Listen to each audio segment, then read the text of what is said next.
Good morning students.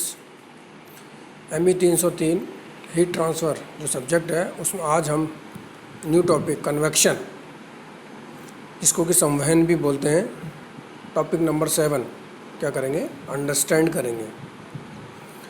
संवहन, जैसा कि हमने पूर्व में भी बताया था, जब इसके हमने इंट्रोडक्शन दिया था तो हमने बताया था कि संवहन क्या है।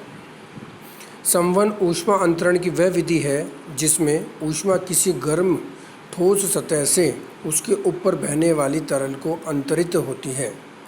रिपीट करता हूँ मैं, संवहन ऊष्मा अंतरण की वह विधि है जिसमें ऊष्मा किसी गर्म ठोस सतह से उसके ऊपर बहने वाली तरल को अंतरित होती है। जब किसी गर्म सतह से आसपास के तरल को संवहन द्वारा ऊष्मा की क्रिया मुख्यतः निम्न चरणों में होती है। तो हम इसको इस तरह से समझा सकते हैं कि जब किसी गर्म ठोस सतह पे कोई हमारे पास सॉलिड सरफेस है जो कि क्या हॉट है, और उसके ऊपर अगर कोई मान लीजिए कि कोई फ्लूइड फ्लो हो रहा है, कोई तरल पदार्थ फ्लो हो रहा है, तो ठोस सतह से जो तरल पदार्थ फ्लो हो रहा है उसकी तरफ क्या होगी, हीट क्या होगी, ट्रांसफ़र होगी। और जो हीट ट्रांसफ़र होगी उसका मोड जो होगा वो क्या कहलाएगा, संवहन कहलाएगा, कन्वेक्शन कहलाएगा। जैसे कि हमने बताया था कि जब भी हमारा मीडियम क्या होगा, डिफरेंट होगा। अभी मीडियम क्या डिफरेंट है, एक तो सरफेस है सॉलिड, दूसरी हमारे पास में जो मीडियम वो क्या है, लिक्विड। तो सॉलिड है और एक लिक्विड है, तो हमारा मीडियम क्या हो गया, बदल गया। तो इस पर्टिकुलर मोड के अंदर जो हीट जो ट्रांसफ़र होगी वो किसके द्वारा होगी, संवहन के द्वारा होगी, कन्वेक्शन के द्वारा होगी। क्लियर।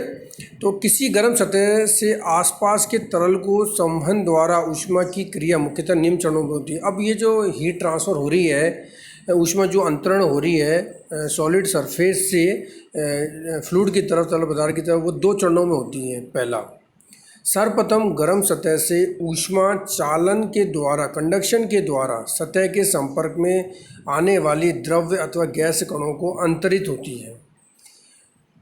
ठोस सतह से ठीक ऊपर प्रभावित होने वाली तरल की एक परिसीमा परत, बाउंड्री लेयर जिसे बोलते हैं, बनती है, जिसमें तरल कणों का वेग बहुत कम होने के कारण चालन ही ऊष्मा अंतरण का प्रमुख माध्यम होता है।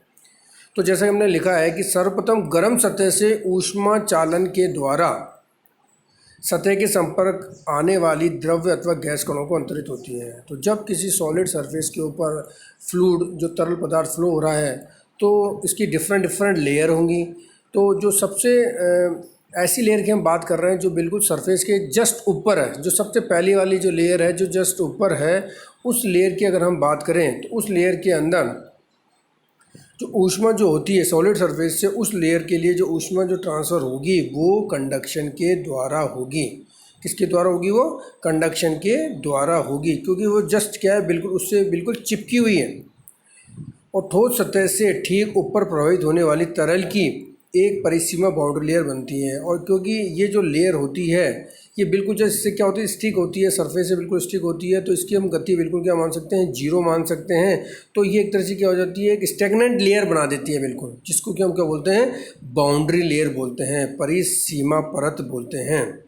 तो इस जिसमें तरल कणों का वेग बहुत कम होने के कारण ही चालन ऊष्मा अंतरण का प्रमुख माध्यम होता है। तो जो सरफेस है, सरफेस के ऊपर जस्ट जो फर्स्ट लेयर होगी उस लेयर के में मौजूद कणों का वेग जो होगा वो बहुत ही कम होगा। वो बिल्कुल क्या होगी, वो जो लेयर होगी वो सरफेस से क्या होगी, स्टिक होगी, चिपकी हुई सी होगी। तो इसलिए इस परत को हम क्या बोलते हैं, बाउंड्री लेयर बोलते हैं, परिसीमा परत बोलते हैं। इसलिए ये सरफेस एक तरह से सॉलिड का ही पार्ट हो गई है, इसलिए इसके अंदर जो हीट ट्रांसफ़र होगा वो किसके थ्रू होगा, कंडक्शन के थ्रू होगा। इस लेयर को हम स्टैग्नेंट लेयर भी बोलते हैं। तो ये हो गया पहला चरण।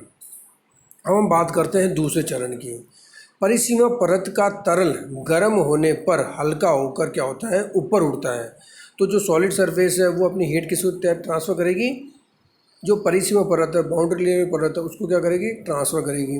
तो उससे क्या होगा, वो जो परिसीमा परत जो होगी वो गर्म होकर के क्या हो जाएगी, हल्की हो जाएगी। और हल्की होने से क्या हो जाती है, डेंसिटी कम हो जाती है और लेयर क्या हो जाती है, ऊपर उड़ती है।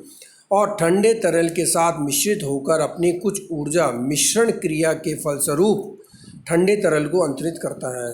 और तब ये जब ये बाउंड्री लेयर गर्म होकर के ऊपर उठती है तो जो इसके पास में जो नेक्स्ट लेयर होती है, जो कि ठंडी है उसको ये क्या कर देती है, ये बाउंड्री लेयर जो गर्म होकर के ऊपर उठी है वो उसको अपनी हीट क्या कर देती है, उस ठंडी लेयर को क्या कर देती है, उसके साथ मिक्स होकर के उसको हीट को क्या कर देती है, ट्रांसफ़र कर देती है। तो इसलिए इस तरह से एक तरह से हीट का जो स्थानांतरण क्या हुआ, फर्स्ट लेयर से सेकेंड लेयर की तरफ हुआ। इस प्रकार तरल गर्म होकर के आगे बढ़ते हुए अपने साथ ऊर्जा ले जाता है। तो इस प्रकार से क्या होता है, जो सॉलिड सरफेस है उससे हीट क्या होती जा रही है, फर्स्ट लेयर की तरफ गई, फिर इसी तरह से जो फर्स्ट लेयर है वो गर्म होकर के क्या हो जाएगी, सेकंड लेयर को दे देगी, इसी तरह सेकंड लेयर थर्ड लेयर को दे देगी, और ऐसे ऐसे करते करते हमारे पास में जो हमारी जो लास्ट जो सरफेस है तरल की वो क्या हो जाएगी, गर्म हो जाएगी। तो इस प्रकार तरल गर्म होकर के आगे बढ़ते हुए अपनी साथ क्या करता है, ऊर्जा ले जाता है। ऊष्मा अंतरण की यह माध्यम विधि ही संवहन कहलाती है। तो इस प्रकार से जो ऊष्मा का ट्रांसफ़र हुआ है, तो ऊष्मा का जो अंतरण हुआ है उसकी ये विधि ही क्या कहलाती है, जिसमें कि हीट जो क्या हो रही है, एक लेयर से दूसरी लेयर में जा रही है, और लेयर क्या कर रही है, खुद मूव कर रही है। बाउंड्री लेयर खुद मूव करके क्या हुई, ऊपर आई है। फिर वो जो सेकंड वाली लेयर है वो हीट लेकर के हल्की हो जाएगी, फिर वो ऊपर की तरफ जाएगी। तो इस तरह से लेयर जो है वो क्या करती जा रही है, मूव करती जा रही है। तो इस प्रकार तरल गर्म होकर के आगे बढ़ते हुए अपने साथ ऊर्जा भी ले जाता है। तो ऊष्मा अंतरण की ये माध्यम विधि क्या कहलाती है, संवहन कहलाती है, कन्वेक्शन कहलाती है। तो ये मोड ऑफ हीट ट्रांसफ़र का दूसरा प्रकार है। संवहन ऊष्मा अंतरण के लिए तरल के कणों की गति एवं कणों का आपस में मिश्रण मुख्य रूप से उत्तरदायी है।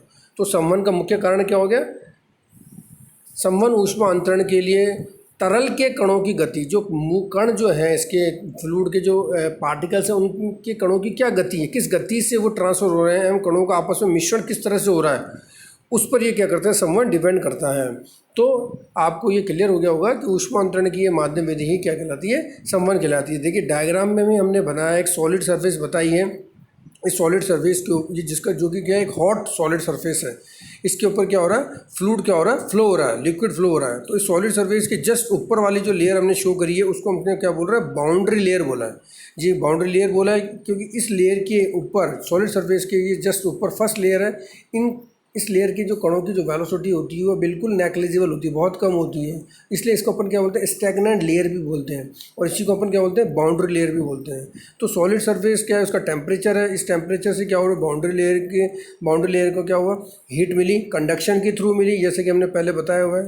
तो ये लेयर क्या हो जाती है, गर्म हो जाती है। लेयर गर्म होकर के इस लेयर के जो कण हो जाते हैं वो क्या हो जाते हैं, इसके जस्ट ऊपर वाली लेयर जो होते हैं, ये अपन कह सकते हैं कि ये जो लेयर है गर्म होकर के ऊपर तक जाती है, जहाँ इसकी डेंसिटी क्या हो जाती है, वो कम होने की वजह से ऊपर उठती है, और वहाँ जा कर के ये अपनी क्या कर देती है, हीट उस ठंडी लेयर को क्या कर देती है, ट्रांसफ़र कर देती है। इस प्रकार से वो जो ऊपर जो डेंस लेयर हो जाएगी वो नीचे आ जाएगी, और गर्म लेयर क्या हो जाएगी, ऊपर चली जाएगी। इस तरह से हीट क्या होती जाएगी, ट्रांसफ़र होती जाएगी, और लेयर क्या करती जाएगी, मूव करती जाएगी, और अपनी हीट क्या करती जाएगी, आगे ट्रांसफ़र करती जाएगी।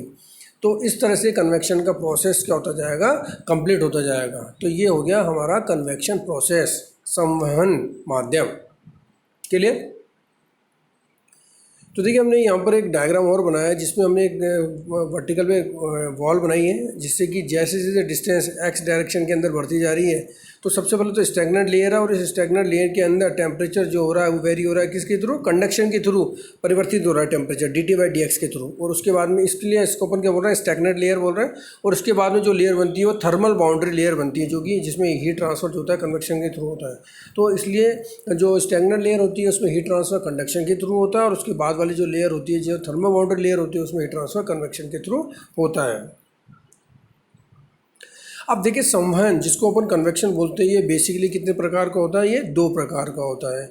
एक तो होता है हमारे पास में नेचुरल और फ्री कन्वेक्शन, दूसरा होता है हमारे पास में फोर्स कन्वेक्शन।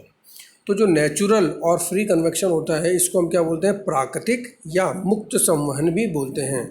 और जबकि जो हमारा फोर्स कन्वेक्शन है इसको हम प्रणोदित संवहन भी बोलते हैं। तो हम समझते हैं सबसे पहले कि नेचुरल और फ्री कन्वेक्शन, जिसको कि प्राकृतिक या मुक्त संवहन बोलते हैं, ये क्या होता है। देखिए यदि तरल कणों की मिश्रण गति तापांतर के फलस्वरूप आने वाली घनत्व में भिन्नता के कारण होती है, तो उस का अंतरण की प्रक्रिया मुक्त संवहन कहलाती है। इसका क्या मतलब है कि जैसे हमने देखा कि सॉलिड सरफेस थी जो कि हॉटेड थी, उसके ऊपर फ्लूइड फ्लो हो रहा है, और जो हीट ट्रांसफ़र हो रहा है, उसमें क्या हो रहा है कि जो लेयर्स थी, उनके जो कण थे वो क्या कर रहे थे, मूव कर रहे थे। और मूव क्यों कर रहे थे, क्योंकि जो बाउंड्री लेयर है उसके टेम्परेचर बढ़ गया, बढ़ने की वजह से उसकी डेंसिटी क्या हो गई, कम हो गई, और इसलिए वो क्या हो गई, ऊपर मूव कर गई। तो तापांतरण की वजह से हीट ट्रांसफ़र जब हुई पहले की लेयर को, तो तापांतरण की वजह से, क्योंकि जो फर्स्ट लेयर है उसके टेम्परेचर ज़्यादा है कंपेरेटिवली अदर लेयर से, तो तापांतर आ गया, डिफरेंस आ गया, टेम्परेचर डिफरेंस। तो डिफरेंस की वजह से क्या हो गया, उसकी डेंसिटी में क्या हो गया, डिफरेंस आ गया, डेंसिटी में डिफरेंस आ गया, तो लेयर क्या कर गई, मूव कर गई। तो इसलिए हमने बताया कि यदि तरल कणों की मिश्रण गति तापांतर के फलस्वरूप आने वाले घनत्व में भिन्नता के कारण होती है, तो उस अंतरण की प्रक्रिया को हम क्या कहेंगे, मुक्त संवहन कहेंगे। तो इसलिए टेम्परेचर की वजह से जो हमारी डेंसिटी में डिफरेंस आया है, उसकी वजह से जो हमारी लेयर मूव कर रही है, उसकी वजह से जो हीट ट्रांसफ़र हो रहा है वो क्या कहलाएगा, नेचुरल और फ्री कन्वेक्शन कहलाएगा, जिसको कि हम प्राकृतिक या मुक्त संवहन भी बोलते हैं। ठीक है, तो जैसे इसका एग्जाम्पल भी हमने दिया है कि गर्म वस्तु को खुले वातावरण में शीतलन के लिए छोड़ दे तो उसका अंतरण क्रिया प्राकृतिक संवहन कहलाती है। मतलब क्या है, अगर मान लीजिए कोई भी हॉट, मतलब हमारे पास में एक रॉड है आयरन की जो गर्म है बिल्कुल, और उसको हम एनवायरनमेंट में छोड़ दें तो क्या हो जाएगा, धीरे धीरे उसका टेम्परेचर क्या होता जाएगा, कम हो जाएगा। तो कन्वेक्शन के थ्रू हीट क्या हो जाएगी, उसकी रिलीज़ हो जाएगी। इसके बाद में क्या है हमारे पास में, फोर्स कन्वेक्शन, जिसको कि हम प्रणोदित संवहन भी बोलते हैं। यदि तरल कणों की मिश्रण गति किसी बाह्य माध्यम, एक्सटर्नल या यांत्रिक युक्ति, जैसे पंखा है, ब्लोअर है, पंप है, द्वारा उत्पन्न की जाए तो उसका अंतरण की प्रक्रिया प्रणोदित संवहन कहलाती है। तो प्रणोदित या फोर्स कन्वेक्शन क्या है, जिसमें कि जो हमारे तरल कणों की मिश्रण गति हो किस वजह से हो, किसी बाह्य एक्सटर्नल फोर्स लगाया जाए, चाहे वो एक्सटर्नल फोर्स, यांत्रिकी कोई इक्विपमेंट हो, जैसे कि मान लीजिए कोई पंखा लगा दिया हमने, जिससे कि एयर क्या होती जा रही है, खिंचती जा रही है मान लीजिए, या मान लीजिए हमने कोई ब्लोअर लगा दिया, तो उसकी वजह से क्या होगा, अगर मान लीजिए कि वो मतलब हीट को सक कर रहा है, टेम्परेचर एयर को सक कर रहा है मान लीजिए, तो वहाँ पर जाकर के क्या होगा, हमारे पास में फोर्स कन्वेक्शन होगा। तो नेचुरल ना होकर के वो क्या होगा, किसी बाह्य युक्ति से हो गया। तो उसमें जो तरल कणों की गति जो होगी किसी बाह्य फोर्स की वजह से हो रही है अगर, तो उसको हम क्या बोलेंगे, फोर्स कन्वेक्शन बोलेंगे। तो एग्जांपल जैसे संघनित्र है, जैसे कंडेंसर है, कंडेंसर के अंदर क्या होता है, जो एयर फ्लो हो रही है मान लीजिए, फोर्स जो अपन ने वो लगा दिया उसके अंदर, फैन लगा दिया, तो वो क्या होगा, फोर्स कन्वेक्शन की वजह से वो क्या होगी, हीट ट्रांसफ़र होगी। इसी तरह रेफ्रिजरेटर में अगर अपन देखें, अगर मान लीजिए कि होने वाली जो अंतरण क्रिया वो भी क्या है, प्रणोदित संवहन का ही एक एग्जाम्पल है। तो इस तरह से जो कन्वेक्शन है, जो संवहन है, वो दो प्रकार का हो गया, एक तो फ्री कन्वेक्शन और दूसरा फोर्स कन्वेक्शन, जिसको कि हम प्राकृतिक या मुक्त संवहन और उसको हम प्रणोदित संवहन भी बोलते हैं। क्लियर। इसके बाद में साहब Newton's law of heat transfer by the convection. अब हम समझते हैं कि Newton's law of heat transfer by the convection क्या होता है। देखिए, न्यूटन के द्वारा एक गर्म ठोस सतह से उसके ऊपर प्रवाहित होने वाली तरल को संवहन द्वारा प्रवाहित होने वाली ऊष्मा की मात्रा की गणना के लिए निम्न सूत्र दिया गया था।